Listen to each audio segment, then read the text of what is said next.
singularité tout à l'heure. Vous faites effectivement, vous invitez en plateau des gens qu'on n'entend pas ailleurs, mais vous invitez aussi des gens qu'on n'entend pas ailleurs et qu'on n'a pas forcément, que les autres médias n'ont pas forcément envie d'entendre. Je me demandais, en passant sur France 2, est-ce que vous continuerez d'inviter Tariq Ramadan, Dieudonné, Alain Soral, Marc-Édouard Nab, c'est-à-dire des gens que vous êtes les seuls à montrer à la télévision et, à mon avis, pas seulement pour de mauvaises raisons. Dans le cas de Tariq Ramadan et de Marc-Édouard Nab, ils ont fait à peu près toutes les émissions imaginables, l'un en tant qu'intellectuel et l'autre en tant qu'écrivain. Moi, j'ai pas envie d'inviter Tariq Ramadan.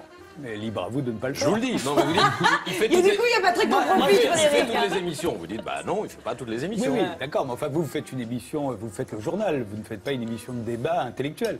L'avantage, c'est d'avoir chacun la scène et pouvoir faire qui on veut. Sur ce sujet, j'ai toujours été clair et j'ai toujours fait ça partout, y compris sur des stations de radio que nous avons fréquentées tous les deux. Oui. Pour moi, il n'y a pas de liste noire, il n'y a pas d'invité que je refuse d'inviter par principe parce que je ne l'aime pas.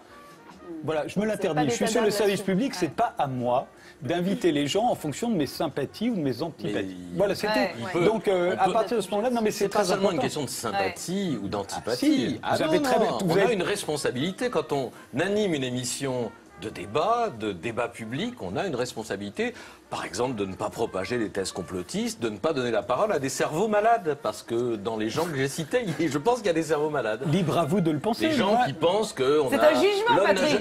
Non, c'est pas un jugement. Les gens qui pensent qu'on n'a jamais marché sur la Lune, que le 11 septembre n'a pas existé, ou que les chambres à gaz. Mais ils ont le droit de... Qui dans les gens que vous avez, peut-être Soral, c'est à lui que vous faites allusion. Soviet sur le 11 septembre, enfin bon, bref, il y a... Oui, mais bon... C'est un débat éternel, on ne sera jamais d'accord sur ce sujet. J'anime une émission de service public. Si j'étais sur Fox News, je serais comme vous, je déciderais que les gens qui regardent Fox News vont entendre un certain son de cloche et je le privilégierais. Mais on a chacun le droit de penser ce qu'on veut, mon Patrick. Non. Si... il peut tout, il revient de vacances, il est en pleine forme, Frédéric. Non, on a le droit de penser ce qu'on veut d'abord dans les limites de la loi. Et pardon, mais là, en l'occurrence, je n'ai jamais eu de problème de ce côté-là. Alessandra, le négationnisme, c'est quelque chose. J'ai jamais entendu le CSA taper sur Frédéric Tadei. Non, mais Patrick, on a l'impression que là, qu'il y a des gens qui viennent dans mon émission pour dire que les chambres à gaz n'ont pas existé. Ça n'est jamais arrivé. Je dis qu'il y a des... complotistes, vous savez ce que c'est, les complotistes, les conspirationnistes, et que le complotisme, ça finit généralement... Vous avez l'habitude de ce genre de débat. Non, mais c'est très marrant parce que sur ce sujet, j'ai eu à m'expliquer et je me suis expliqué et je crois que les gens ont été assez convaincus. Tant qu'il n'y aura pas une loi en France, et vous pouvez écrire à votre député, si vous voulez que les gens ne puissent plus dire qu'ils doutent de ce qu'ils appellent la version officielle du 11 septembre. Si vous voulez qu'ils n'aient plus le droit de le dire... Ils ont le droit de le dire. Ben alors... Et si vous n'avez jamais vu Ce soir ou jamais, c'est aussi comme ça que ça se passe. Alors, il se trouve que là... C'est la meilleure pub pour votre émission. Il fait allusion à un truc avec Mathieu Kassovitz un jour qui a dit qu'il avait eu des doutes sur le 11 septembre. Oui, c'était chez vous que ça s'était passé. Il y avait des gens en face de lui qui lui ont dit qu'il était fou. Le débat a eu lieu, point terminé. Alors, Frédéric... Si je disais là... J'ai des doutes sur le fait que Lee Harvey Oswald était le seul tireur le jour de l'assassinat de Kennedy. Qu'est-ce que vous faites? Vous m'accusez de négationnisme et vous me faites arrêter par la police? Évidemment pas. Quelle différence?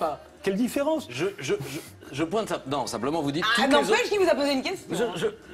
Vous dites simplement que toutes les opinions se valent et qu'on peut entendre absolument toutes les opinions. Toutes les opinions autorisées par la loi et en France sont défendues par la Constitution. Tout ce qui n'est pas interdit est autorisé. Et ce n'est pas moi, animateur de télévision, qui vais décider de ce que l'on a le droit de dire. Il y a des livres qui paraissent, des films qui sortent. Vous avez le droit de faire le tri. C'est votre responsabilité. Je dis simplement qu'on a une responsabilité. C'est la vôtre. Moi, la mienne, c'est de Vous avez une responsabilité aussi. Absolument. Chacun voit midi à sa porte, c'est à peu près ça. Ma responsabilité, c'est que, en tant qu'animateur d'une émission de débat sur le service public, je m'interdis d'être le procureur ou le défenseur des uns et des autres, et surtout de censurer qui que ce soit, sur quelque sujet que ce soit, à partir du moment où il respecte la loi. Jamais il y a eu le moindre problème dans Ce soir ou jamais, y compris avec les gens que vous avez cités. Je parle de Dieudonné et d'Alain Soral, qui sont dans des positions un peu spéciales. Je ne parle pas du tout ni de Marc-Édouard Nab, ni de Tariq Ramadan, qui sont invités partout. Moi, je vous propose d'inviter Patrick Cohen la prochaine fois dans votre émission. Vous voulez que je vous fasse la liste d'un certain nombre de ministres qui ont été condamnés, y compris pour racisme? Ça ne vous a pas empêché de les inviter dans votre émission de radio le lendemain? Pas beaucoup. Ah oui, vous voulez qu'on cite des noms? Vous les avez invités le lendemain, ça ne vous a pas gêné. Bon, voilà, parce qu'il se trouve que c'était des ministres ou des élus de la République. Point. Alors, ce soir ou jamais, c'est ça. Donc, et avec un animateur qui n'a pas sa langue dans sa Ce poche. soir ou jamais, c'est l'émission la plus transgressive du PAF. On vient d'en avoir. C'est vrai. Et c'en est une Il y a des gens, il y a C'est ce des que gens dit que ça Patrick. choque, je Ouais. le comprends. Il vaut mieux pas qu'ils la regardent, mais c'est vrai que c'est une émission dans laquelle on va dire, on va voir des gens qu'on ne voit pas ailleurs, on va dire des choses qu'on n'entend pas ailleurs, Ouais. mais jamais, Et vous encore aimez une bien fois. entendre ça. Mais évidemment, c'est Ah bah, c'est le but. ça fait Mais c'est le réagir but. aussi, bien C'est sûr. pour ça que cette émission existe. Mais j'aime encore bien, une fois, moi, en 657 émissions, il n'y a jamais eu le moindre propos tenu sur ce plateau qui non seulement ait pu donner l'occasion à des plaintes, mais où moi je sois obligé de dire à quelqu'un vous n'avez pas le droit de dire ça, quittez ce plateau. Ce que j'aurais fait si ça avait été nécessaire. Jamais. C'était très intéressant, ceci dit. C'est vrai, c'était très intéressant.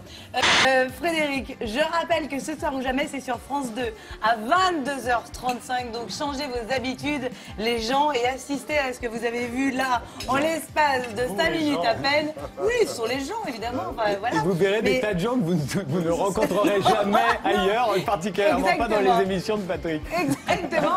Vous Donc allez allez voir découvrir un Frédéric. monde. À tout de suite avec Christophe.